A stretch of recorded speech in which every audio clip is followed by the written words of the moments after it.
So as simple as it may look, so many people still find it difficult to get approval for their parents to come visit them in the UK. A lot of questions. I've seen people talk about rejections, how their parents were rejected, or how they were not even able to prove that their parents are actually their parents. I saw on someone's post where the person mentioned that his mom was actually rejected because there was no enough proof that she is his mom. And that got me thinking, like, so many people still get rejected on the visitor visa route. One thing I realized is that it's all about doing the right things and not just doing every single thing that people do. Okay, so that is what I'm going to be showing you guys in this video. Being an immigrant, you understand how hard it is to do life without your family, especially when you decide to start having children. As a new mom in the UK, I knew I did not want to do life without my family close by. In this case, my mom. I wanted my mom to come to the UK on a visit visa. So in this video, I'm going to be sharing all the details that you need to actually apply for your mom or your dad to come visit you in the UK. I'll be showing you the documents that my mom submitted, the documents that I submitted, or my husband and I submitted, how to write the invitation letter, what helped us to actually get approved, and mistakes you should avoid when applying for this visa. So first thing first, you want to check on the Gov website, and on that website, if you search visitor visa, you'll see every single thing there is about the visitor visa in the UK. Now, one important thing you need to confirm is that a visa is actually required. This is because depending on their nationality, they may actually not be requiring any visa. In this case, because my mom is a Nigerian, she's not a national of any exempted country, she required a visitor visa. What we then did was to apply for a standard visitor visa. Now, the standard visitor visa allows her or allows any parent to stay for up to 6 months. You guys know how grandparents are just, so happy about their grandchildren. They are like very excited when it comes to their grandchildren, and they don't joke with their grandchildren. You need to also make sure that you apply on time. Make sure to apply at least 3 months before their travel. Current fee for the visitor visa is £127 for the up to 6 months visa. That's a standard visitor visa. So as a sponsor, you obviously need an invitation letter inviting your parents to the UK to either spend some time with you, some time with their grandchild, or basically to attend a function, maybe a birthday function, or just to visit. You don't have to start cooking stories. It's as simple as that. It could be an invitation to attend your graduation. It could also be an invitation to just spend time with you.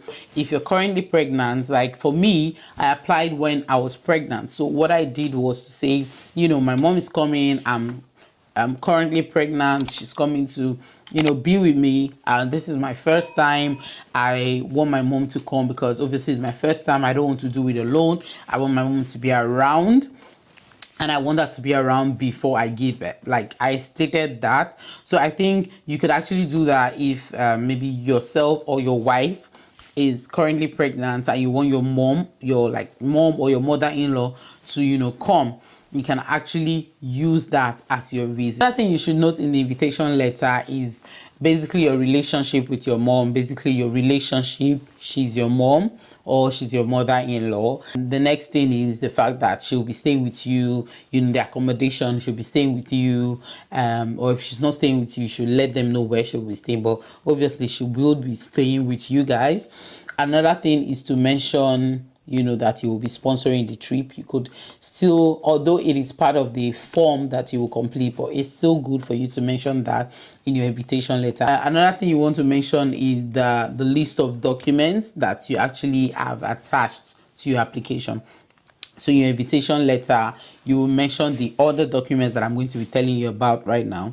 So you can mention that you have attached your passport, BRP, that proves your immigration status. You could mention where you work and the fact that you've attached your employment letter. Yes, we attached our employment letter, attached pay slips, proof of accommodation, bank statements. Because I was currently pregnant, I attached my Mat B1 form. If you've watched my video on how I got my maternity pay, I've mentioned and I've explained the Mat B1 form. I attached it. okay? And then at the same time, I attached my birth certificate, because obviously that carried my mom's name, my mom and my dad's name, both of them. So I attached that to prove that she is my mom. And at the same time, I attached family photos, like previous photos that we had taken when I was in Nigeria. So one important thing you want to put is the date of the visit your mom is coming and how long she will stay. So I've just mentioned all the documents and how to actually structure your invitation letter. My mom's document, we made sure that she had an international passport, a letter explaining the purpose of our visit. We were able to draw ties back home without putting land documents or all sorts of things that people do. You don't really need land documents to actually prove ties back home, because I mean, it's not everybody that has a land back home, okay? So if that person does not have a land back home, what are you expecting the person to provide? So basically stating that, you know, you have a family back home, you have your husband back home, that you'll be going back to your husband, it's enough. And in this case, that consent in writing. Apart from this, if you have the property documents, you can actually use that. If you have things like pension certificates, say if your mom or dad is already a pensioner and then, you know, their pension documents, you could state that they are receiving pension, I will be going back. If they're civil servants or they are workers, you could actually use their leave of absence letter. Is actually enough. So if you use a leave of absence letter, there is no need using a property document. So many people get this misconception that you have to use a lot of documents to prove that. If you actually use that much document and you still get approved, doesn't justify the fact that everybody has to use all documents. People are still getting approved with just one document or two. That misconception here is bank statement. I'm going to tell you, because we did not use my mom's bank statement. So many people have seen those comments. Trust me, I've seen those comments severally where people ask, oh, should I use bank statement? And I used to actually ask those kind of questions. I used to ask, should I use bank statement for my mom? How much should be in accounts? Things, you know, several questions on bank statement. But I'm here to tell you that you necessarily do not need to put proof of your mom's bank statement. In our case, we did not use a bank statement to, you know, show that she has money to support herself. Our bank statement was just enough. You don't need your mom to show that she has money to support her stay, because obviously you are sponsoring her. So why should she be showing that she has money to take care of herself during the, you know, during the visa? I guess some people just want to err in the area of caution, to just put a lot of things out there. I get it, but at the same time, something like that is actually making people to get scared when it comes to applying for visitor visa for their parents. Don't need to put bank statements for your parents. If you're sponsoring them, your bank statement is enough. So someone could ask me, so how much should be in my account? So at least £2,000.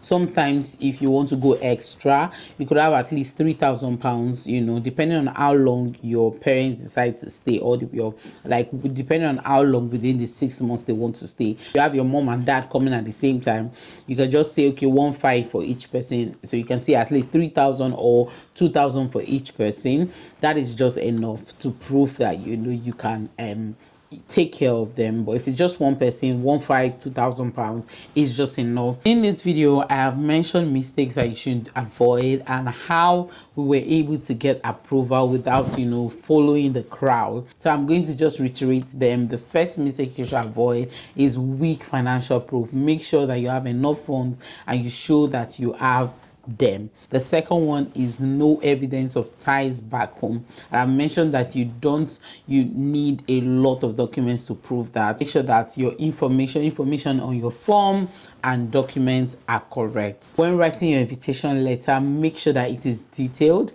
It has all the details that I have mentioned and it's not rushed. Take your time to write. One thing you need to avoid is booking the flight before your visa is approved. Yes, don't rush to book the flight before the visa is approved or when it's being processed. Okay, so you need to wait until you get an approval. Okay, when booking the flight, you will need to book a return flight. When booking the return flight, make sure to put the date that you had mentioned in your invitation letter that your mom was going to return back. Mom should have a copy of our return flight ticket when traveling, so that when being asked, she can present it at the border. So yeah, that's it, guys. That was how I was able to bring my mom. That's everything we did that made our application stand out. And I believe with this point, you can actually make your invitation stand out